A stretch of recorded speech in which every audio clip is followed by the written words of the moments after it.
तूने दिल के रखी वो संग मेरे, वो दिल पे चलाई चुरिया, वो दिल पे चलाई।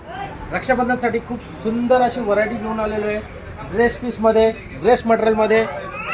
आपल्या ज्या लाडक्या कस्टमरची जी मागणी होती ड्रेस मटेरियल, कुर्ती, लेगिन्स ठेवा, तर आपण ड्रेस मटेरियलचा माल खूप घेऊन आलेलो आहे। बघू शकतो पार्सलचे पार्सल पडलेले आहेत। तर लवकरात लवकर पनवेलला द्वारकाधीश साडी सेंटर, पळसपे फाटा इथे व्हिजिट करा आणि नवीन नवीन ड्रेस मटेरियल आलेले आहेत त्याची खरेदी करा। मान्सून ऑफर लागलेली आहे, रक्षाबंधन आता लवकर जवळ आलेले आहे, तर लवकरात लवकर व्हिजिट करा। त्याआधी आमचा इंस्टाग्राम चॅनल आणि यूट्यूब चॅनल त्याला लाईक, शेअर, सबस्क्राईब आणि फॉलो करायला विसरू नका। धन्यवाद।